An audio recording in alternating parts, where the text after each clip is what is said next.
यदा यदा हि धर्मस्य ग्लानिर्भवति भारत अभिमुत्थानं धर्मस्य तदात्मनां सृजाम्यहम् परित्राणाय साधूनां विनाशाय च दुष्कृताम् धर्म संस्थापनार्थाय संभवानि युगे युगे। अर्थात भगवान श्री कृष्ण कहते हैं, हे भारतवंशी, जब जब धर्म की हानि हुई है और अधर्म की प्रधानता बढ़ी है, तब तब मैं अवतार लेता हूँ आततायु यानी पीड़ितों और भक्तों का उद्धार करने, दुष्टों का विनाश करने तथा धर्म की पुनः स्थापना करने के लिए मैं हर युग में अपने को प्रकट करता हूँ।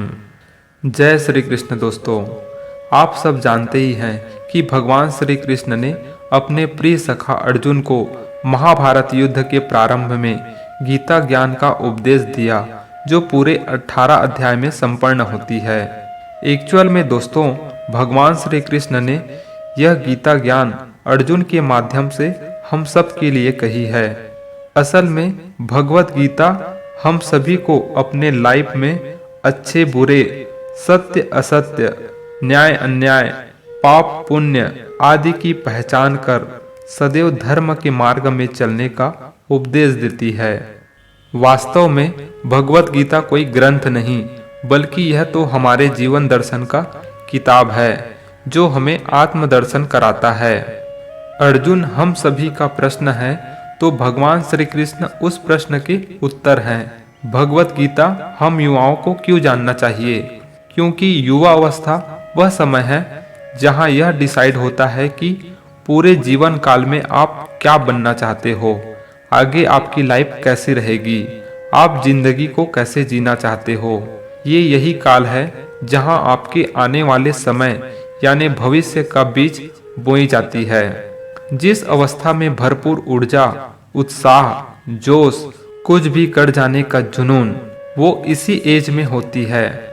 आप इस अवस्था के बाद किसी भी अन्य अवस्था में इतने उत्साह के साथ कार्य नहीं कर पाओगे, क्योंकि भरपूर ऊर्जा व उत्साह होने के कारण इस अवस्था में लोग डिस्ट्रैक्ट यानी भटकते बहुत है। क्योंकि जिस तरह से समय चल रहा है, पश्चिमी सभ्यता का जिस तेजी से प्रचार प्रसार हो रहा है, जिस तरह से अनुचित, अमर्यादित अश्लीलता आपको टीवी, मोबाइल, सिनेमा आदि माध्यम से परोसा जा रहा है, आपको बड़ी ही आसानी से बेवकूफ बनाया जा रहा है। इंटरटेनमेंट की आड़ में बड़ी बड़ी विदेशी कंपनियां जो इस तरह के कंटेंट आपको प्रोवाइड करती है, आपसे मोटी कमाई कर रही है। इन सभी को देखते हुए सभी जवान युवक युवतियों को भगवत गीता को जरूर जानना चाहिए, जो न सिर्फ आपको आपके लक्ष्य से डिस्ट्रैक्ट होने से बचाती है, बल्कि सही मार्गदर्शन कराती है, जीवन के मूल सिद्धांतों व सही दिशा में चलने को इंस्पायर करती है। बहुत से लोग अज्ञानवश यह सोचते हैं कि ये सब अध्यात्म, धार्मिक चीजें जैसे भगवत गीता, रामायण, महाभारत आदि ग्रंथ वृद्धावस्था में सुनने और देखने चाहिए।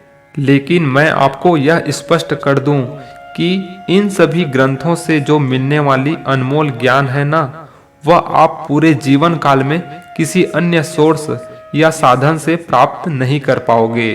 और उस ज्ञान का क्या फायदा जो सही समय पर प्राप्त न कर उस अवस्था में जानेंगे जहां आपका शरीर शिथिल, शुष्क व निस्तेज हो जाएगी, उसमें कुछ करने की ऊर्जा ही नहीं रहेगी।